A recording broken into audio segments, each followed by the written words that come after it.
Baharudin Yusuf Habibie merupakan nama lengkap dari B.J. Habibie. Beliau lahir pada 25 Juni 1936 di kota Parepare, Sulawesi Selatan. Presiden ketiga Indonesia ini menempuh pendidikan SMA di SMA Kadago, Kota Bandung pada tahun 1954. Ia kemudian melanjutkan pendidikannya di ITB atau Institut Teknologi Bandung. Namun hanya beberapa bulan di ITB, kemudian ia memutuskan untuk mengikuti jejak teman-temannya untuk bersekolah di Jerman.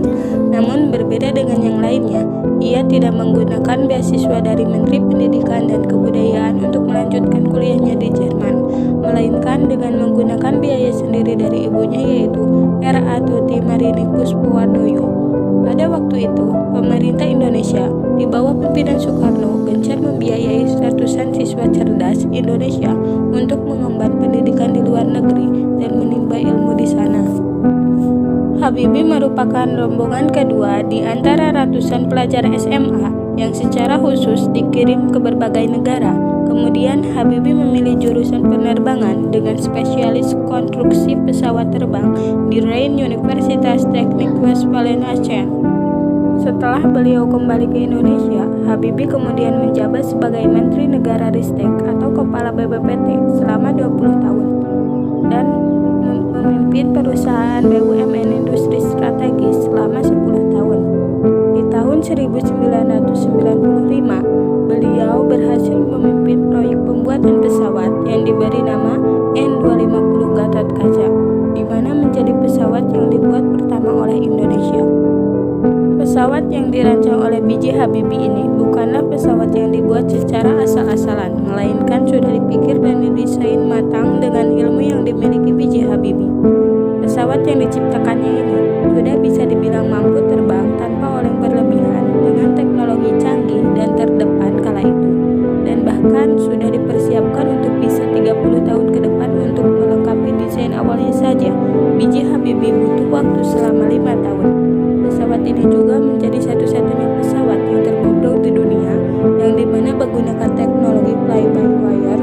Saat itu, pesawat N250 Gatotkaca ini terbang selama 900 jam dan selangkah lagi bisa masuk sertifikasi untuk Federal Aviation Administration. Di zamannya, PT IPTN sudah membangun pabrik pesawat hingga ke Amerika dan Eropa demi bisa menjaring pasaran di negara itu. Di bawah komando B.J. Habibie, IPTN berhasil memperkerjakan hingga 16.000 orang. Namun sialnya, ketika IPTN sedang berjaya, justru Presiden Soeharto memerintahkan penutupan IPTN beserta industri strategis lain karena alasan krisis moneter di tahun 1996 sampai 1998. Sebanyak 16.000 karyawan IPTN pun menyebar secara terpaksa ke pabrik pesawat di negara lain demi mencari rezeki di wilayah Brazil, Eropa, hingga Amerika. Parahnya lagi, justru Indonesia yang membeli pesawat dari negara tersebut sungguh disesalkan.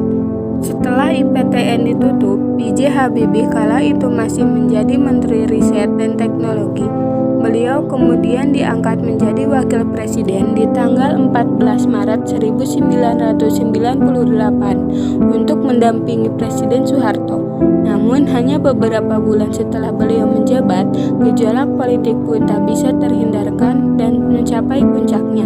Presiden Soeharto yang sudah bertahta di kursi presiden selama puluhan tahun akhirnya lengser dengan pengunduran dirinya pada 21 Mei 1998.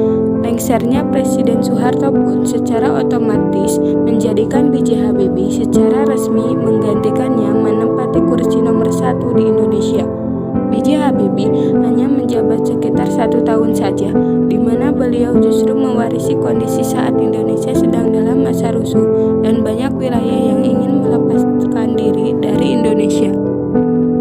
Setelah lama kabarnya tak terdengar, di tanggal 22 Mei 2010 ada kabar mengejutkan di mana sang istri yang setia mendampinginya, yakni Hasri Ainun Habibie, telah meninggal dunia di Jerman karena penyakit kanker ovarium yang dideritanya. Ibu Ainun meninggal di hari Sabtu pukul 17.30 waktu Jerman. B.J. Habibie oleh sang istri dan hanya tahu 3 hari sebelum Ibu Ainun meninggal. Dan Ibu Ainun tidak pernah mengeluh, tetapi terluka hati B.J. Habibie saat ini. B.J. Habibie meninggal pada 11 September 2019 di Jakarta pada umur 83 tahun.